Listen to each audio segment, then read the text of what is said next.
Come back. This is Newsfile. It's the most authoritative news analysis platform. And here on Newsfile, we put Ghana first. There's just a couple more of your messages, and then we go to George Wiafe, who joins us from the IMF talks that are ongoing.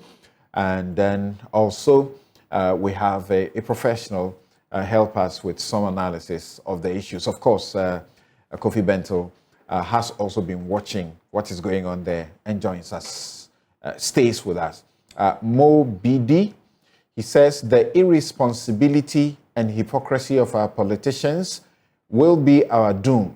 They cry foul when it suits them, find nothing wrong when they commit the same offenses. Grown men and women lie and talk more recklessly than first graders. Presidents have lowered the bar. What do we expect? Mike Ajiman says, such a damning report under a self-acclaimed human rights lawyer. As the President of the Republic, the US only puts together what we have known for the past 6 years. You are absolutely correct about that. Dr. Tony Edu says that the NDC public umbrage at Brian Champong is due to the following. His previous position and role in the Ayawaso violence, Ayawaso Wagon violence, his aggressive body language when he said, quote, MPP will use any means.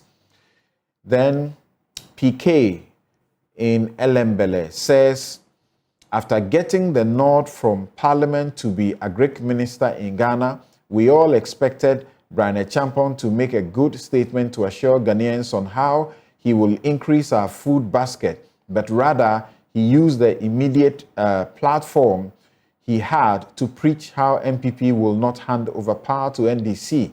So from Suhum, MP battle with Honorable Opare Ansan of MPP and Ayawaso West Wuogon by election brutalities, Honorable Brian Champong has not changed. Gone are those days where force, violence were used to win political position or power. Today, voters or electorates are more enlightened to be walked over with guns and other weapons to snatch power. It's sorry to see the MPP officials justifying the wrongs and picking on past examples at the same time to showcase. Okay, thanks for those messages. Edward says, I'm wondering if we really do need anybody to be established to tell us abuses and human rights reports. Does President Mahama think our Shraj, Peace Council, etc. are not enough to be resourced to give us such reports? All the elements he mentions to be part of this potential advisory body are almost all within the Council of State already. We need to commit to enforcement, not another advisory body. Musa Abatoa in Asawasi says, in recent times, MPP bigwigs have developed the appetite for unprinted statements that are dangerous to our democracy. The unguarded statement by Brian Champong must be condemned by all well-meaning Ghanaians. Violence doesn't know rich or poor. The earlier they stop calling for violence, the better for them. And finally, from Frank Anderson, he says, we all want improvement of our records on human rights, but the U.S. is in no position to lecture any country on human rights. Mass shooting in schools, churches, public places with assault rifles, treatment of migrants at the various borders, police killings of unarmed citizens, etc. In this day of civilization, why should citizens own machine guns? Brian is bluffing. There's no handover on 7th January 2024. Our constitution kicks in once this regime's term expires. The system will work that when the time comes. Thank you very much for those messages. Now, we are in the US now. I'm talking about Ghana and our Minister of Finance. And forget the joke that is being said that he didn't reference any single scripture for over an hour of presentation, but somehow it's true too. I'm reading the report that he has, some 24 pages. I can't see any Bible's scripture there. Right. George, thanks for joining us. What time is it now where you are? Oh, it's in the morning now. I think it's about, if I'm right with the time, it's 7 now here. Okay, so good. We didn't disturb you too much. How are the conferences, talks, and processes looking like? I'm reading from the U.S. People yelling, begging for Ghana for speedy action for Zambia and Ghana. I'm reading from Kristalina also saying they are going to push our creditors to help us to be able to get these things quickly. Something you're right on that one, and I stand to be. I've said this time and again when I've had opportunity to report from here, is that I stand to be corrected. I stand to be educated. Been following the fund for a while. I haven't seen any time that the country has requested for a program, and you have all these actors pushing that. It's just like Samson having your chief examiner telling you that you even submit a blank sheet. I know what to do to help you pass the paper. And that is what has happened. But even though this chief examiner is saying that I'll help you pass the paper, they are also trying to ensure that the necessary structural reforms are undertaken to ensure that Ghana doesn't come back to this position again. And Samson, I would like to forget about even what government is saying and the personal engagement I have had with directors at the fund here, with technical officials at the fund here. And I can't believe some of the things that they are saying, Samson. Like, listen, I had an interaction with one person yesterday who is one of the critical actors in Ghana's program in terms of approval and all the rest. And it was like, listen, Ghana has met everything. The only issue right now is the external creditors, which they believe that based on the behind-the-scenes engagement that they are also having with these creditors, it appears that these creditors will come on board to approve Ghana's program. They cite revenue, they cite expenditure, the structural reforms.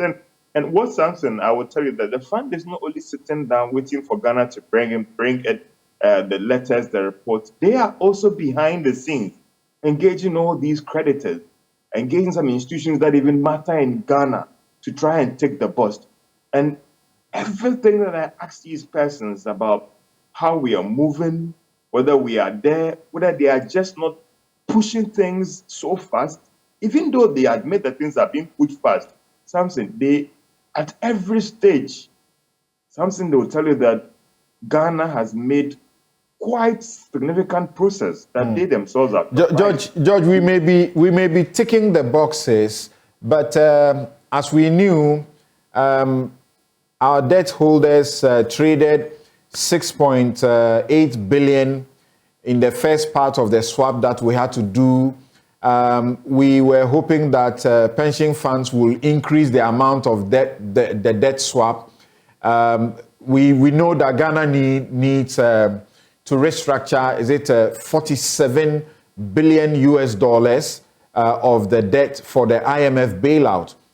We have heard the finance minister, and I think you engaged him, and he was trying to explain certain things. But we have seen some communication that suggests that there's an attempt to do what, quote unquote, is being described as a second debt exchange with pension funds. What do you say about that?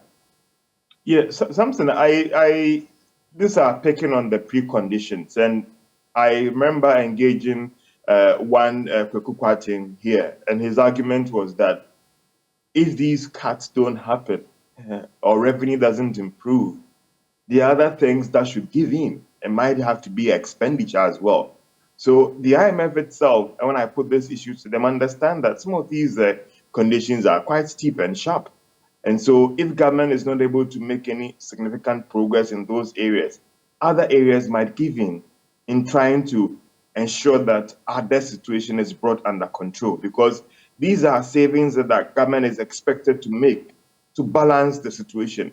So if you are struggling to get bondholders to commit more, it means you may have to give in when it comes to expenditure, and whether there can be some rationalization when it comes to your expenditure to balance the situation. Government, again, and I remember we put this question here to the finance minister, and he was insisting that that is not a second round of debt restructuring, but more of some arrangement that they are trying to reach with these pension holders in trying to manage the situation and ensure that they'll be able to pay these monies on time. So, something I agree with you, but again, if you engage the other side, as in the IMF and all the rest, they feel that something else could be given in to try and balance the situation going forward. And as I said, that when I push hard on these conditions, they claim, and I'll be using this word, they claim that Ghana has made very, very significant process that if today the credit assurance comes in, they will move to the board for Ghana's program to approve. And engaging this person, Samson, he said that Ghana, we need about just 2 weeks to get things together and go to the board. So all other things being equal, Samson, if we're able to get the financial assurance in the next 2 weeks or 3 weeks, the May deadline could be possible. And I put this question again, Samson, to this person who is a major actor here at the IMF reviewing Ghana's program request. And I said, I would not doubt the May deadline. It is almost through that we could get the program. George, when is this spring meeting ending, or it's over already? No, it's ending on Sunday, but there are still other bilateral meetings going on. On the part of government, on the part of other actors. Thank you. Thank you very much, George. And like George has been saying, we have made a presentation, and in the presentation you read quite a bit. That it looks like we have done a lot, and we tell them the things we have done.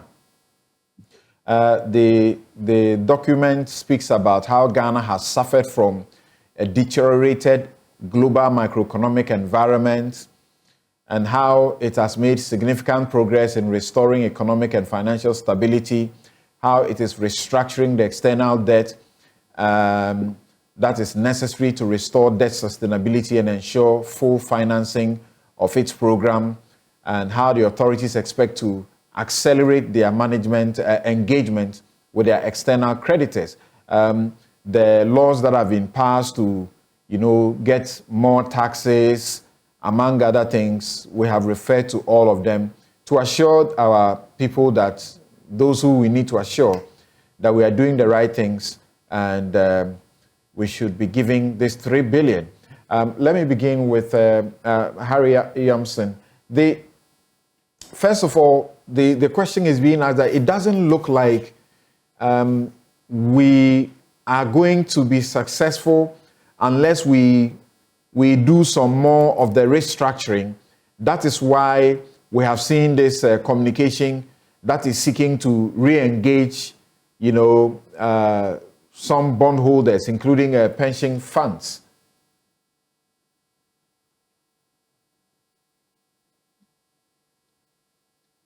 Hello, sir. Please unmute your mic. Sorry, Samson. Can you please repeat the question? Thank you.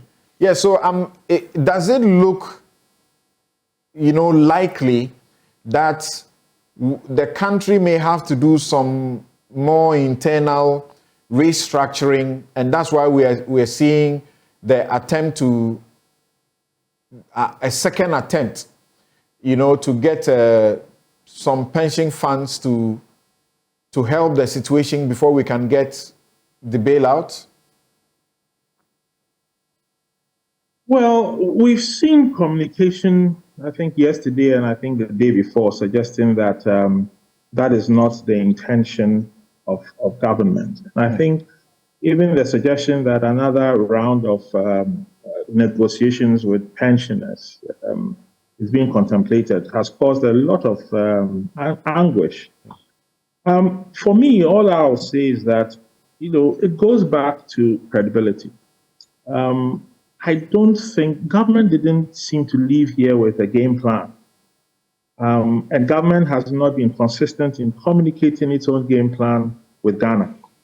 We are hearing government respond a lot to what the external partners are asking, are demanding, are suggesting, are offering.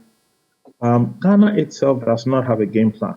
That for me is very obvious. Otherwise, there shouldn't even have been a hint of going back to pensioners, independent bondholders. Because remember, these so-called savings that are being asked of Ghana to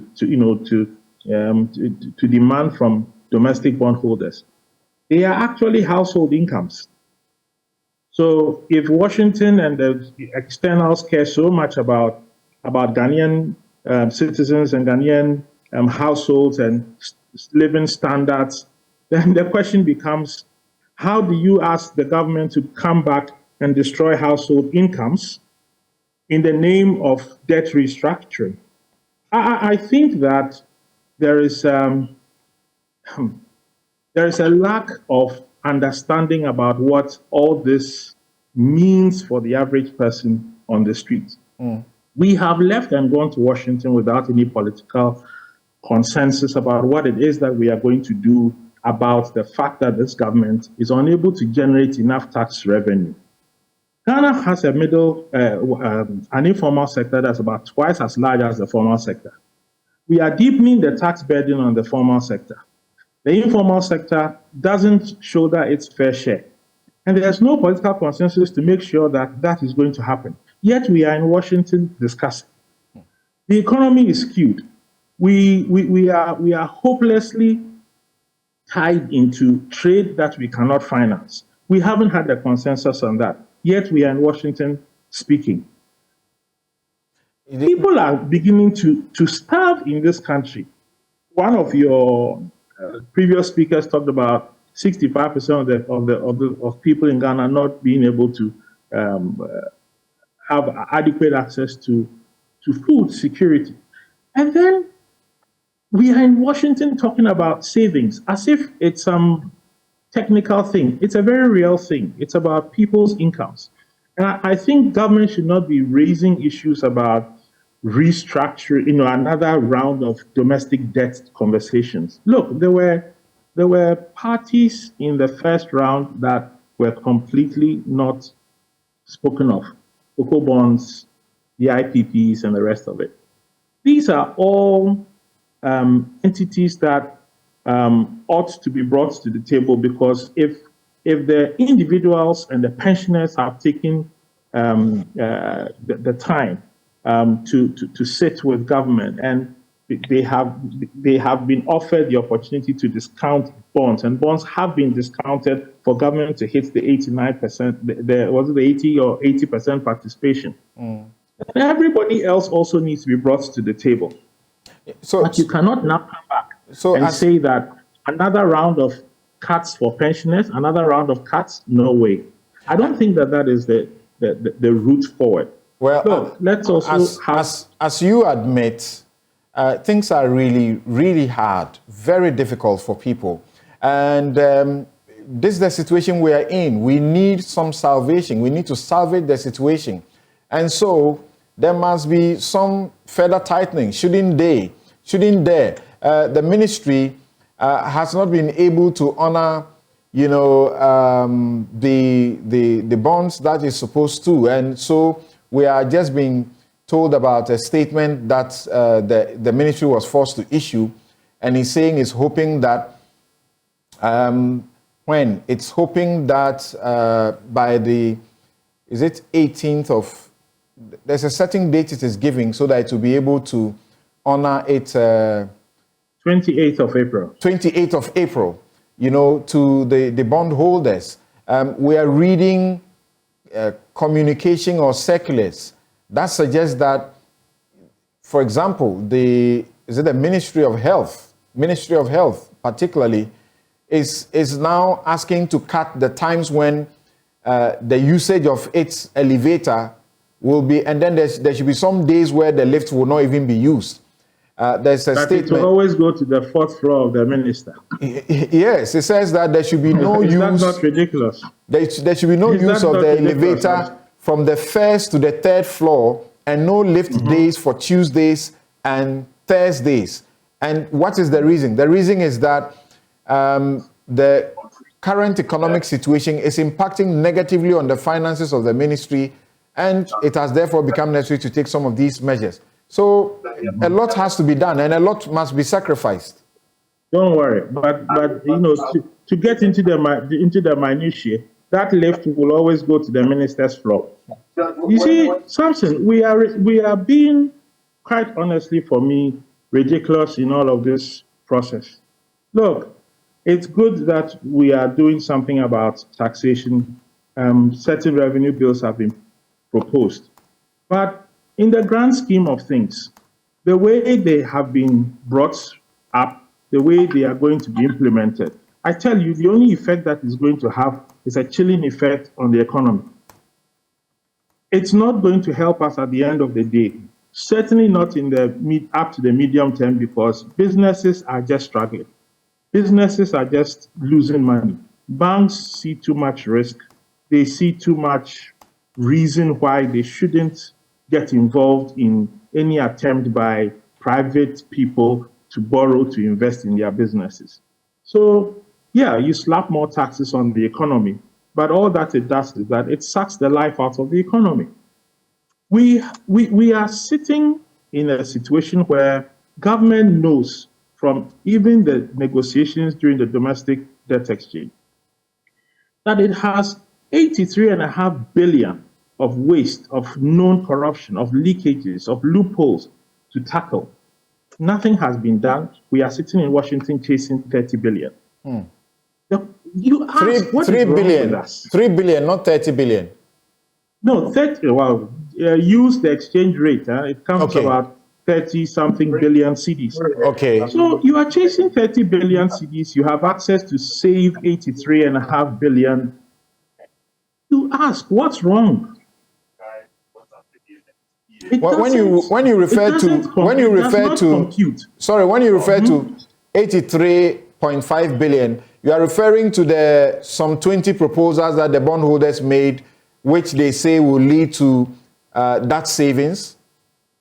The bondholders don't say. This is a joint technical committee between bondholders and government. Okay. Both sides agreed that these are valid. What did government do? Nothing. So you have the waste, you have the known corruption, you have the leakages, you have the loopholes, you leave all that and you go and chase 30 billion. Meanwhile, you have 83.5 billion sitting in front of you. There's something fundamentally wrong about the way we are handling this thing. Even in the domestic work, in the work that is being done in Ghana, in the work that is being done by government, in the way government itself is handling the communication, everything is upside down. And quite frankly, there's only one word for it. It's irresponsible.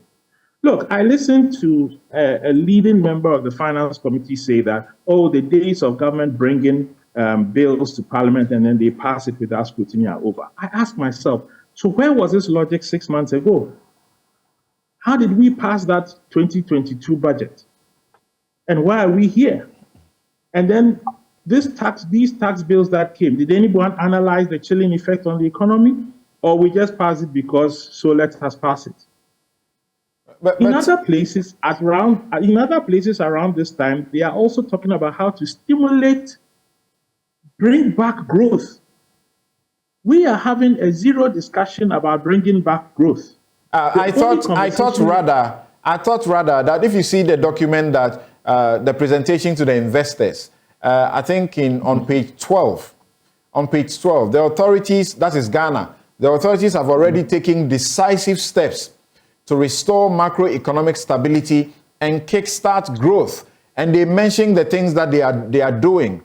Ambitious 2023 budget enacted with a front loading of the fiscal consolidation program, comprehensive set of revenue enhancing measures, including increase in VAT rate by 2.2 pp and review of the e-levy, electricity tariff hikes, bringing the cumulative increase to 60% since 2022. Continued monetary policy tightening to bring inflation under control. Comprehensive set of structural reforms, notably public expenditure review. So there's something being done. Samson, not one of those items is about growth. All of those items are about consolidation, and they are going to build cost for the firms and businesses that actually make this economy turn. Not one is about growth in the private sector. Not one. Go through that list again. Every one of them is either adding cost or taking away resources from the private sector. So I'm sorry, we have a zero plan to bring growth. Everything that you mentioned in there is just going to add cost. It's just going to tighten the belt around the neck of private sector people. So I'm not convinced. I don't think government has a plan yet for growth. I think we are very fixated on we've got to cut our debt obligation. We will talk to the externals. We will placate. We will beg. We will receive whatever graces they have for us. But we don't have a plan to do anything for ourselves. Okay. That 83.5 billion plan is a plan that we had for ourselves. We've done nothing with it. All right. And beyond that, to look at our own economy and say, despite everything that is going on, if we do A, B, C, and D, not too many things. Okay. But if we do A, B, C, and D, we will be able to create some spurts of growth. We've not done that. All right. Let me give we are off. Let me give. Thank you very much. Even though it was a rather short interaction, thank you for how the depth of it. Let me go to give the last word to Kofi Bento. Kofi, our document to the investors say the key principles of our creditor engagement strategy are transparency. This is something you have, you guys in CSOs, you have had an issue with. They say transparency, good faith effort for a collaborative process to restore debt sustainability, fair treatment across creditors, and consistency with IMF debt sustainability analysis. None of that is true. I think it's just rhetoric, and regrettably so. We do believe, and the work we've done shows that it is not understandable why the government has proceeded almost without sincere consultation of the people who matter. For instance, the bondholders. It is not understandable why the government has proceeded on its own plans, which clearly have failed. If you take, for instance, the debt exchange, we went through to explain that the debt exchange itself failed. We didn't achieve the 80%. But then the government goes and works the numbers and comes and says, we achieved it. Look, there's a saying that if you tell your neighbors that your mother is asleep when she is actually dead, the time will come you would have to deal with it. And this is the time. We are not happy saying these things. Our worry still remains that our government goes out and says all kinds of things and totally neglects, what's going on the ground here. The reason why you are hearing about a second restructuring coming up is because of what we said again, that during the debt exchange, you had a situation where the government said that some of the debt had been repurposed into treasury bills. Treasury bills are more expensive. They are more current. They hit you closer than the bonds you claim to be restructured. So it's jumping from frying pan to fire. And we have spoken with very senior people, very serious economists at a global level who said they've not been consulted at all. And we heard about how some of the persons who were holding the bonds also were not consulted. They were just told, and that's why they hit against it. And all these things, when you do them, you just kick the can down the road. Look, we want the economy to succeed. We want the finance minister to succeed. I was speaking to some people at Henley Business School recently, and I told them something which I think we all should hear. We have given this government and the finance ministry a lot of benefit of the doubt for the past 6 years, hoping that they'll make the right decisions. And consistently, they've made the wrong decisions. Unfortunately, we will all pay for it. We hope that they succeed. I agree with what George Rafi is saying, that everybody we've spoken to, we've spoken to about 30 different foreign groupings. And there's goodwill. Ghana has massive goodwill. They just want us to just do something and they'll bail us out. And the reasons are not entirely economic. There's many reasons, political, so all kinds of reasons. So there's a lot of goodwill. The biggest problem we who are looking at all that is going on have is that our government seems to have decided that only a few people have answers to these problems. And those people are consistently failing, but we are not changing. And that really worries us. It would be sad. You remember we said that we won't get this thing in March. We are in April. It will be sad if we don't get it soon enough, because if it delays too much, it will be of no effect. Interesting there. Kofi, but like Harry Yamson said, the individual bondholders, together with the ministry's own team, technical team, came together and identified as much as 83.5 billion that we could save. And like he says, he's the expert. I don't know what is going on. Those proposals, nothing is being done about them. He's right. And that is what surprises us. Because look, we believe that if there was sufficient and respectful consultation with the local bondholders, I'm telling you, they would have sat down and said, look, we are going to take this hit. But part of why there was a resistance is because nobody respected anybody here. And what you are saying is true. But we don't, or the government does not want to do that hard work and engage with local people. They would rather go and, be humble before the IMF, etc., which is fine. But if you don't solve some of these problems at home, we have a problem. Okay. Then it goes as far back as, look, we had Daniel Domelovo who was trying to collect money for us, and we drove him away. So there's a certain problem with this government dealing with local solutions involving local players. There are very fine brains, very good ones, global reputation, who have things to contribute. They have not been consulted, and even where they offer, they are just shooed away.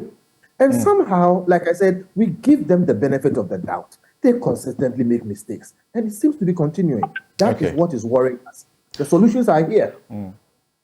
You just, the last issues you raised, economist Kwame Pianimi raised them with us last week about it's not good for the government to think that it has all the solutions when clearly it's failing forward. Thank you very much. Harry Yamson, Managing Partner, Ishmael Yamson and Associate. Kofi Bentel is Senior Vice President, Imani Africa. Professor Lord Mensah couldn't join us because he has a situation that he has to attend to right now. I'm Samson Ladia Yenini.